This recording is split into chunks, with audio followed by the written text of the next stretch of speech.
Nananawagan din po ako sa Senado na imbestigahan ang 100 billion insertion ni Presidente.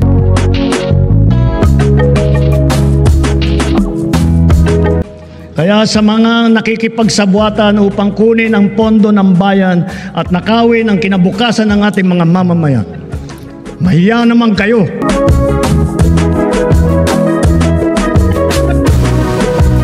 March 2025 pa lang, si Speaker ay nagpaparinig na sa akin sa aming meeting that he will shoot me if I will talk. Former Congressman Zaldico, kinumpirma ang ginawang pananakot ni na Pangulong Ferdinand Marcos Jr. at dating Speaker Martin Romualdez laban sa kanya.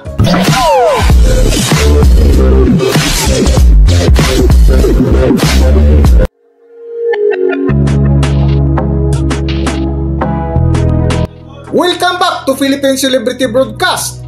Trending at viral ngayon sa mundo ng social media ang sunod-sunod na pasabog ni former Ako Bicol Party List Zaldico laban kina Pangulong Ferdinand Marcos Jr. at dating Speaker Martin Romualdez, na kung saan ngayong araw ay muling naglabas ng video sa series ng kanyang pasabog ukol sa kontrobersya ng manumalyang flood control projects. Sa ikatlong bahagi nga sa series ng kanyang video ay hinamon ni former Congressman Zaldico si Ombudsman Boying Remulla kung sakaling seryoso ito sa kanyang sinabi. Ito'y kasunod ng kanyang isiniwalat na mga dokumento ay dapat gagawa ito ng aksyon laban kina Pangulong Ferdinand Marcos Jr. at dating Speaker Martin Romualdez.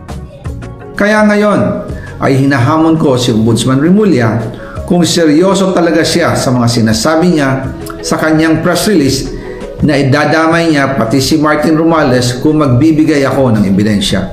Patunayan niya ngayon ang pronouncement niya. Imbestigahan niya ang fraternity Brad at ang kanyang kaibigan na si Speaker Martin Romualdez kung talagang tutupad siya sa tungkulin niya. Imbestigahan din niya si President Bongbong Marcos. Sabi nga ni BBM nung SONA, let's do it right at mahiya naman kayo, hindi po ba?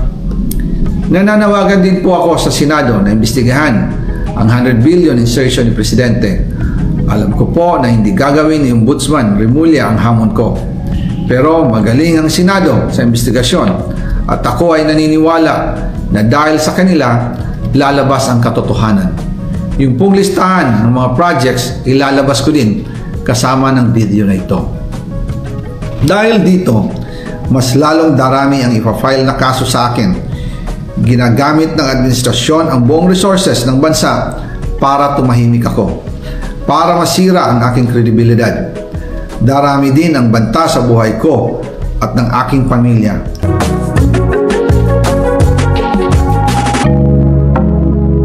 Kung matatandaan natin, itong huling suna ay dito ibinulalas ni Pangulong Ferdinand Marcos Jr. ang kontrobersya ng manumalyang flood control projects na isa sa binitiwang salita ng Pangulo ay ang tagline na mahiya naman kayo. Kamakailan lamang, nag-inspeksyon ako sa naging epekto ng habagat ng bagyong Krising, Dante at Emong. Kitang-kita ko na maraming proyekto para sa flood control ay palpak at gumuho. At yung iba, guni-guni lang. Huwag na po tayo magkunwari. Alam naman ng buong madla na nagkakaraket sa mga proyekto.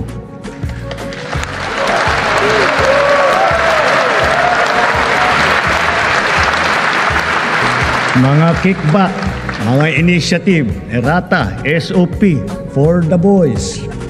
Kaya sa mga nakikipagsabwatan upang kunin ang pondo ng bayan at nakawin ang kinabukasan ng ating mga mamamayan, mahiya naman kayo sa inyong kapwa Pilipino.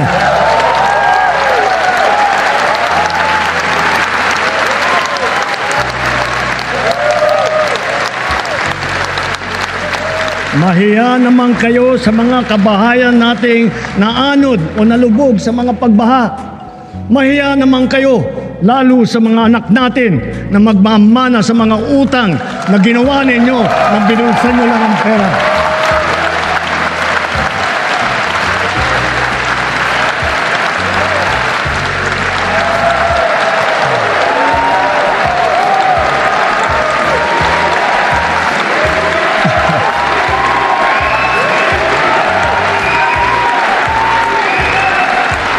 Para hindi na maulit So that this will not happen again, first, the DPWH will immediately submit to me a list of all flood control projects from every region that were started or completed in the last 3 years. Second, the Regional Project Monitoring Committee shall examine that list of projects and give a report on those that have been failures, those that were not finished, and those that are alleged to be ghost projects.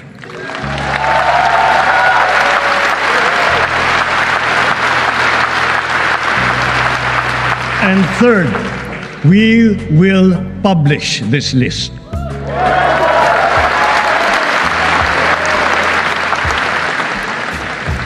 Isa sa publiko natin ang listahang ito. Kaya ang publiko na saksi sa mga proyektong ito ay malayang suriin ang listahan at magbahagi ng kanilang nalalaman para makatulong sa ating investigasyon.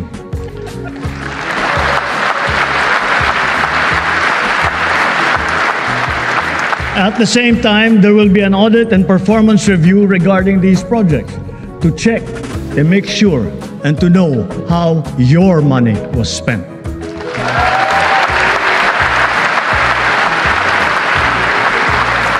Sa mga susunod na buwan, makakasuhan ang lahat ng mga lalabas na may sala mula sa investigasyon, pati na ang mga kasabwat na kontratista sa buong bansa.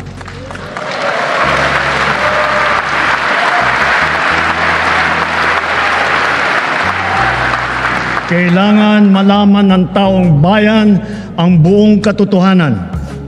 Kailangang may managot sa naging matinding pinsala at katiwalian.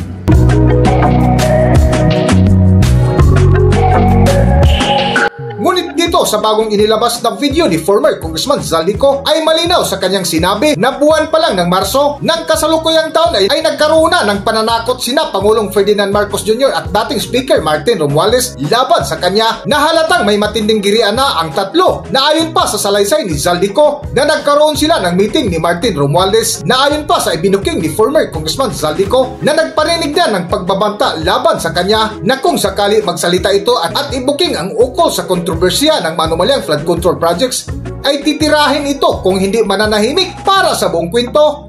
Narito ating panoorin at pakinggan ang video. March 2025 pa lang, si Speaker ay nagpaparinig na sa akin sa aming meeting that he will shoot me if I will talk. At pagkatapos niyang sabihin sa akin in a phone call na don't come home, we will take care of you, tumawag ulit si Speaker Martin at sinabihan niya ako na pag umuwi ako will be dangerous kasi they might hire someone to do a rob out on me or hire the police to kill me while in jail. Una pa lang ito sa mga gusto kong ibunyag.